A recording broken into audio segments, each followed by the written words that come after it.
Big TV digital exclusive breaking news చూస్తున్నాము. జగిత్యాల జిల్లాలో జరిగినటువంటి ఒక 5 ఏళ్ల చిన్నారి బాలిక మృతికి సంబంధించి అనేక అనుమానాలు వెలుగులోకి వస్తున్నాయి. ట్విస్టుల మీద ట్విస్టులు కనిపిస్తున్నాయి. రైట్ నౌ మనం చూస్తున్నాము చిన్నమ్మే చంపింది అన్నట్లుగా ప్రస్తుతం అయితే వార్తలు అందుతున్నాయి. స్కూల్కు వెళ్ళి వచ్చినటువంటి హితీక్షకు సంబంధించి అనేక కోణంలో దర్యాప్తు చేస్తున్నారు ప్రస్తుతం అయితే పోలీసులు. జగిత్యాల జిల్లా కోరుట్ల పట్టణంలో ఆదర్శ నగరంలో జరిగినటువంటి దారుణం, అభం శుభం తెలియని చిన్నారిని, గుర్తు తెలియని వ్యక్తులు అత్యంత పాశవికంగా హతమార్చారని చెప్పి ఏదైతే న్యూస్ వచ్చిందో అప్పటి నుంచి ప్రస్తుతం పోలీసులు అయితే విచారణ కొనసాగిస్తూ ఉన్నారు. జగిత్యాల జిల్లా కోరుట్లలోని ఆదర్శ నగర్లో 5 ఏళ్ల చిన్నారి దారుణ హత్యకి గురైందని చెప్తున్నారు.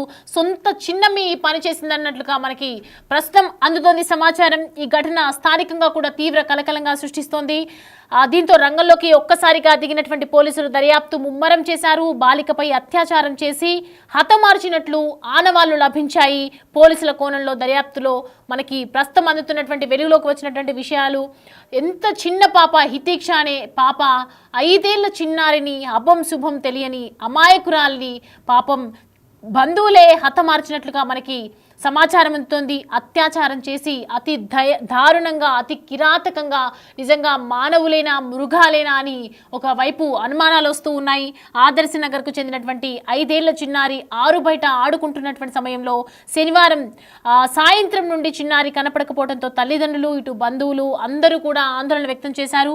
గంట పాటు వెతికినా కూడా ఆచూకీ దొరకపోవడంతో పోలీసులకు సమాచారం అందించారు. సమాచారం అందుకున్నటువంటి పోలీసులు వెతకడం మొదలుపెట్టిన వెంటనే చివరికి వారి ఇంటి దగ్గరలోనే మరో ఇంటి బాత్రూంలో రక్తపు మడుగులో చిన్నారి పడి ఉంది. హుటాహుటిన వెంటనే ఆసుపత్రికి తరలించారు బంధువులు. అప్పటికే చిన్నారి మృతి చెందినట్లు వైద్యులు చెప్పడం జరిగింది.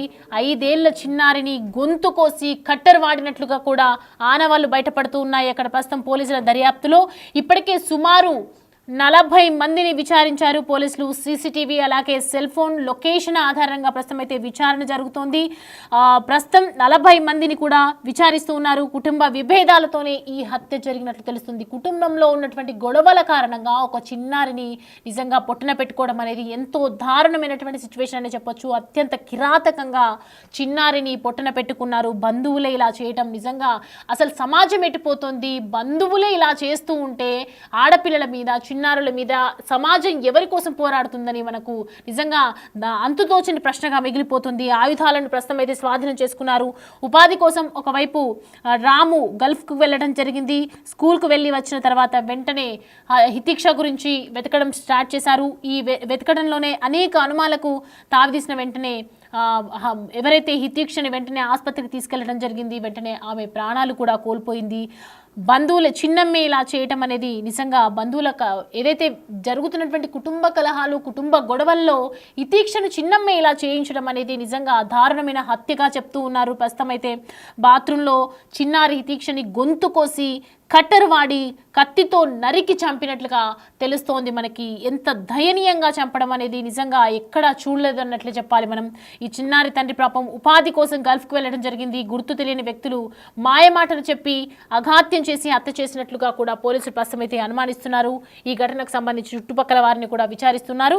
అలాగే ఇటీవల గంజాయి బ్యాచ్ ఆగడాలు కూడా పెరిగిపోయాయి అనే నేపథ్యంలోనే అని అనుకొని పిల్లల్ని మనం జాగ్రత్తగా చూసుకుంటూ ఉంటాం. కానీ ఇంట్లోనే ఇలాంటి శత్రువులు మన ఇంట్లోనే ఉంటే మనం పిల్లల్ని ఎక్కడ కాపాడుకుంటాం, పిల్లల్ని ఎక్కడ దాచుకుంటాం? ఆడపిల్లలు అభం శుభం తెలియని చిన్నారులను కూడా అత్యాచారం చేయటం అనేది, గొంతులు వాడి కట్టర్తో నరికి చంపటం అనేది నిజంగా ఒక భగవానికి కూడా ఈ కష్టం రాకూడదు అని చెప్పి ప్రతి ఒక్కరు కూడా కంటితడి పెట్టుకుంటూ ఉన్నారు. ఈ విషయం తెలిసిన వాళ్ళందరూ కూడా. దానికి సంబంధించి కొన్ని బైట్స్ ఉన్నాయి, చూద్దాం. లేనప్పుడు ఆమె పాప స్కూల్కి వచ్చినప్పుడు లేదా అసలుకి ఏం జరిగిందనేది కరీంనగర్ షాపింగ్కి వచ్చిన మా అత్తమ్మ చూసుకున్నది. ఆ పెద్ద పిల్ల వచ్చి నేను భయపడితే బాల్ కొనిచ్చిందట, ఆడుకున్నదట. స్నానంకు ట్యాప్ ఆన్ చేసి స్నానం అయిందట బాత్రూంలోకి. అంత సరిగ్గా బయట లేదట. అందరు పిల్లలు ఉన్నారు. ఆ మొక్క ఆమె మిస్ అయింది. ఏమైంది అనుకుంటారు మీరు? ఏమైందో ఏమని చెప్పాలో నా బిడ్డని అమ్ములకు అప్ప చెప్పిన. అమ్మ ఎవరి మీద అనుమానం ఉందా మీకు? ఎవరి మీద? నా గోళ్ళ మీద అనుమానం అని చెప్పాలా అవ్వా, నా బిడ్డల పేరు చెప్పుతుందని అవ్వా, దాని బాణంతో నుంచలేరు లడ్డమ్మలో వినబడుతున్నారా తల్లి? ఏడున్నారా అమ్మా, ఏడున్నారా? మైకులు వినబడుతున్నారా గంగ? అత్తవారా గంగ, నీకోసం ఏడుతున్నారా గంగ? నువ్వు ఏడ కనబడతలేవురా గంగ? గంగ, నీ మైకులు దేశమంతా తింటున్నారా గంగ? ఏం జరిగిందమ్మా? నువ్వు దేశంలో మనిషి అయినావా గంగ? ఆ పాడ ఆడుకుంటుంది, తానం చేస్తాను పత్రులకేనా నేను చేపిస్తాను వచ్చినాను గంతే. వచ్చి పిలితే మా వాడిని అడిగితే చెల్లేదురంటే ఆడుకుంటుంది అన్నది. వచ్చి చూసేటప్పుడు లేదు నావా అలెక్కినాము చూసి వచ్చినాము నావా. ఎంతసేపటి దొరికింది, ఎట్లా దొరికింది, ఎక్కడ సమాచారం ఇచ్చారు? నేను పోలీస్ స్టార్ దగ్గరికి పోయినా, లెంకి పోలీస్ వాళ్ళ పోతే వాళ్ళు వచ్చి వాళ్ళు లేచితే అలా దొరికింది. ఊరంతలే వాళ్ళ బాత్రూంలో దొరికింది అక్కడ. మేము సోపుతలు ఇళ్ళకి ఏది కావచ్చు అని అన్నీ తిరిగి వచ్చిన. అది 5 నిమిషాలు ఇంట్లోకి వెళ్ళి బయటకు వెళ్ళదు.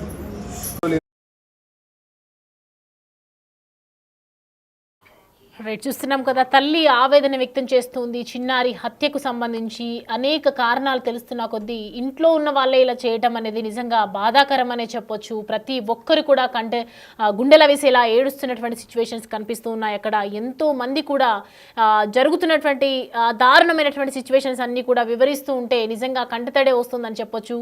అటు ఉపాధి కోసం ఒకవైపు తండ్రేమో గల్ఫ్ వెళ్ళటం జరిగింది, మరి ఇంట్లో ఉన్నటువంటి బంధువులే, ఇంట్లో ఉన్నటువంటి తన అనుకున్న వాళ్ళే ఇలా చేయడం అనేది నిజంగా చెప్పలేని విషయం అనే చెప్పుకోవచ్చు. సో ప్రజెంట్ అయితే స్కూల్కు వెళ్ళి వచ్చిన తర్వాత హితీక్షని చంపినట్టుగా తెలుస్తోంది, అత్యాచారం చేసినట్టుగా మనకి అర్థమవుతుంది.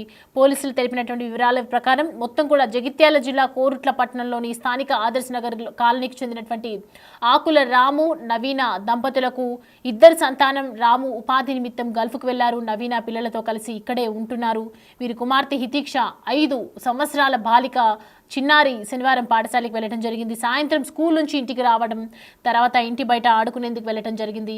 రాత్రి 8 గంటలు దాటినా పాప ఇంకా ఇంటికి రావట్లేదని తల్లి వెతుకుతూ ఇటు బంధువులకు కూడా ఇన్ఫామ్ చేయడం జరిగింది. ఇటు పరిసర ప్రాంతాలన్నింటిలో కూడా చుట్టుపక్కల వాళ్ళందరినీ కూడా అడిగి తెలుసుకున్నారు. అయితే చిన్నారి ఎంత వెతికినా ఆచూకీ తెలియకపోవడంతో పోలీస్ స్టేషన్లో ఫిర్యాదు చేశారు.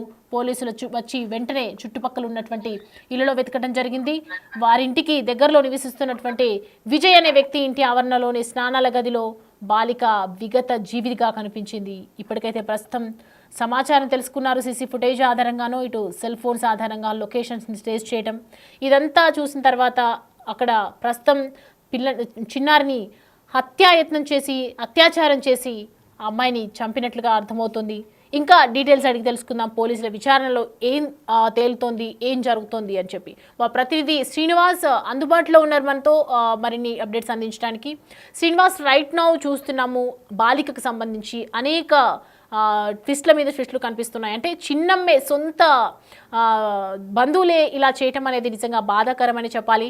ప్రజెంట్ డీటెయిల్స్ ఎట్లా ఉన్నాయి, అంటే ఇంకా ఏం జరుగుతుంది పోలీసుల దర్యాప్తులో, ఎలాంటి కోణంలో విచారిస్తున్నారు, ఎలాంటి విచారణలో బయటకు వస్తున్నాయి, ఎలాంటి అంశాలు బయటకు వస్తున్నాయి, అలాగే చిన్నమ్మే అంటే తన సొంత అక్క చెల్లెల వరుస అవుతారా తల్లికి, మరి ఏంటి రిలేషన్స్? సౌమ్య, ఇంకా అంటే పోలీసులు అయితే విచారణ చేస్తున్నారు. అయితే చిన్నారి హితీక్ష హత్య కేసులో మాత్రము ఉదయం నుంచి చాలా కేసులు అవుతున్నాయి. మొదట ఇటు అక్కడ ఇంటి పక్కన ఉన్నటువంటి వారు బాత్రూమ్ లోపల విగత జీవిగా పడి ఉండడంతో అతడు చంపారు అని చెప్పి భావించారు. కానీ దగ్గరి బంధువులే అయితే చంపినట్టుగా అయితే ఒక నిర్ధారణకు వచ్చింది. ఇంకా పోలీసులు అయితే ఎలాంటి సమాచారము ఇటు బయట పెట్టలేదు. అయితే ఇటు చిన్నారి హితీక్ష నిన్న ఆడుకునేటువంటి సమయం లోపల స్కూల్ పోయి వచ్చిన తర్వాత ఇంటి పరిసరాల ప్రాంతం లోపల ఆడుకుంటుంది. వాళ్ళ అమ్మ ఇటు కరీంనగర్కు వచ్చి షాపింగ్ నిమిత్తం రావడంతో వాళ్ళ నానమ్మతో పాటుగా మిగతా పిల్లలతో కలిసి అందరూ ఆడుకునేటువంటి సమయం లోపల మొహరం సంబంధంగా అక్కడ పెదపులి వేషధారులు వచ్చేటువంటి సమయం లోపల ఇటు భయపడి హితీక్ష ముంగట ఉన్నటువంటి ఇంటికి పరిగెత్తి అక్కడ దాక్కోవడం కూడా జరిగింది. ఈ నేపథ్యం లోపల అయితే చిన్నారి తర్వాత రాత్రి 8 అయినా కానీ రాకపోవడంతో అయితే ఆ చుట్టుపరిసరాల ప్రాంతాల లోపల వెతికినటువంటి సందర్భం లోపల ఆ ఇంటి ముందు ఉన్నటువంటి విజయ్ ఇంట్లో ఇటు మొత్తం రక్త మడుగు లోపల అయితే చిన్నారి దీక్ష పడి ఉన్నది. అయితే మెడపైన ఇటు కత్తితో కోసినటువంటి ఆనవాళ్ళు ఉండడంతో ఇటు చాలా అంటే ఎవరు చంపారు అనేటువంటి కోణం లోపల అయితే పోలీసులు ఎంక్వైరీ ప్రారంభించారు. అయితే ముందు ఇంట్లో ఉన్నటువంటి విజయ్ అని అందరూ కూడా భావించారు. కానీ ఆ విజయ్ 4 రోజుల నుంచి కూడా లేకపోవడంతో అయితే ఇటు చిన్నారి ఎవరు చంపారు అనేటువంటి కోణం లోపల అయితే పోలీసులు వేగవంతం చేసినటువంటి పరిస్థితి. అక్కడ ఉన్నటువంటి సీసీ ఫుటేజ్ తర్వాత సెల్ ఫోన్ సిగ్నల్ ఆధారంగా అయితే కేసును ఛేదించేటువంటి ప్రయత్నాలు చేస్తున్నారు. ముఖ్యంగా ఇటు జగిత్యాల పోలీసులు ఈ విషయాన్ని చాలా సీరియస్ గా తీసుకున్నారు. ఎస్పీ అశోక్ ఆధ్వర్యం లోపల దాదాపుగా 40 మంది అక్కడికి చేరి ఆదర్శ నగర్ లోపల ఉన్నటువంటి సీసీ ఫుటేజ్ తర్వాత సెల్ ఫోన్ సిగ్నల్ అంతా కూడా ఇటు సేకరించినట్టు సమాచారం అందుతుంది. ఈ దీక్ష ఇటు బాత్రూమ్ లోపల పడి ఉండడంతో అయితే ఇటు ఎవరు దగ్గరి బంధువులే హత్య చేశారని చెప్పి పోలీసులు ఒక నిర్ధారణకు వచ్చారు. దాదాపుగా ఆ బంధువులకు సంబంధించినటువంటి దగ్గరి బంధువులే ఎవరు చేసి ఉంటారనేటువంటి కోణం లోపల పోలీసులు అదుపులోకి తీసుకొని విచారిస్తున్నటువంటి సమయం లోపల అయితే ఆ ఇతీక్షకు సంబంధించినటువంటి కుటుంబ సభ్యురాలు దగ్గరి బంధువే హత్య చేశారని చెప్పి అయితే ఒక నిర్ధారణకు వచ్చింది. ముఖ్యంగా ఇప్పటి వరకు అయితే ఎవరు హత్య చేశారనేటువంటి విషయం అయితే చాలా గోప్యంగా ఉంచుతున్నారు. మరో గంట 2 గంటల ప్రాంతం లోపల అయితే పోలీసులు దీనికి సంబంధించి మీడియా సమాచారం పెట్టి నిందితురాలిని మీడియా ముందు ప్రవేశపెట్టేటువంటి అవకాశం ఉన్నట్టుగా అయితే తెలుస్తుంది. మొత్తానికైతే ఆ ఇతీక్ష కుటుంబ సభ్యులే గొంతు కోసి ఒక కట్టరు వాడారు. ఆ కట్టరు కత్తి సహాయంతోనే ఆ ఇతీక్ష చిన్నారిని హత్య చేసినట్టుగా అయితే మనకున్నటువంటి సమాచారం అందుతుంది. Right Srinivas, thanks for the updates. Right, చూస్తున్నాం కదా, చిన్నారి హితీక్షకు సంబంధించి సొంత ఇంటి వాళ్ళే ఈ విధంగా చేశారని చెప్పి పోలీసుల విచారణలో నిర్ధారణ తేలింది. ప్రజెంట్ చంపేసి ఉంటారని చెప్పి అనుమానిస్తున్నారు. ఇప్పటివరకైతే అందిన సమాచారం ఇంతే. ప్రజెంట్ బాలిక గొంతు కోసి రక్తపు మడుగులో పడి ఉండటం చూసి వెంటనే 40 మందిని సుమారుగా 40 మంది బంధువులను ఒక్కసారిగా విచారించారు. ఈ విచారణలో తన చిన్నమ్మే ఈ హత్య చేసినట్లుగా తెలుస్తోంది. మరి ఇది ఏ విధంగా జరిగింది, ఎందుకు ఇలా చేశారు అనే కోణంలో ప్రస్తుతం అయితే దర్యాప్తు కొనసాగుతుంది. మరికొద్ది రోజుల్లో విచారణ కూడా కొన్ని గంటల్లో వచ్చే అవకాశాలు అయితే కనిపిస్తూ ఉన్నాయి.